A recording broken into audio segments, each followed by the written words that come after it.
Bakunzi ba Excellence TV tubaha ikaze. Uyu ni umwanya tubagezaho amakuru mu Kinyarwanda. Apotre Gitwaza yasabiwe kwamburwa inshingano zo kuyobora Zion Temple. Urukiko rwisumbuye rwa Gasabo rwatangiye kuburanisha urubanza abashumba batandatu bari mu bashinze itorero Zion Temple baregamo Dr Paul Gitwaza uyobora iri torero. Abarega basabye urukiko ko rwakwemeza ko Apotre Gitwaza atakiri umuvugizi waryo kuko bamwirukanye. Urubanza rwabo rwatangiye kuburanishwa mu rukiko rwisumbuye rwa Gasabo kuri uyu wa gatatu tariki ya mbere Ugushyingo 2023.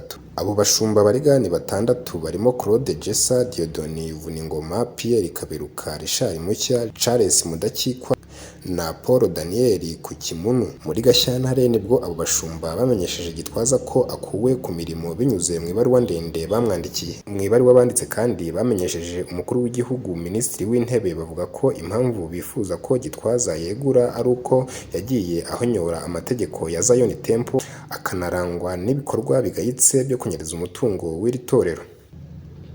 Ikomeza kandi ivuga ko Gitwaza yaranzwe no kugira Zion Temple nk'akarima ke, akajya arangwa n'imyitwarire adakwiye kugira.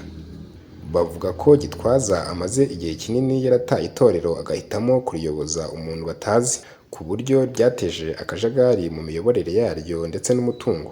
Ntibyatinze kuko ibaruwa yabo yahise iteshwa agaciro n'urwego rw'igihugu rushinzwe imiyoborere RGB, ruvuga ko binyuranyije n'amategeko kuko batakibarizwa muri Zion Temple, bityo ko badafite ububasha bwo kweguza Dr Paul Gitwaza.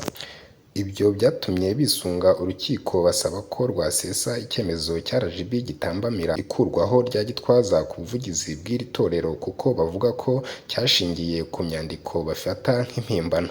Abunganira batanze ikirego bavuga ko cyatanzwe mu izina rya Authentic World Ministries Zion Temple, kandi ko byakozwe n'ababifitiye ububasha nyuma yo kwirukana Paul Gitwaza wawuyoboraga. Bavuga ko kwirukana Gitwaza bari babifitiye ububasha kuko inama y'abashinze umuryango yemerewe gushyiraho ndetse no gusezerera umuvugizi w'umuryango ari we muyobozi wawo. Abatanze ikirego kandi basaba urukiko gutesha agaciro icyemezo cya RGB, bavuga ko kinyuranyije n'amategeko. Abunganira abaregwa bahawe umwanya ngo bagire icyo babivugaho, bazamuye inzitizi basaba ko zikurwa mu nzira urubanza rukabona gukomeza.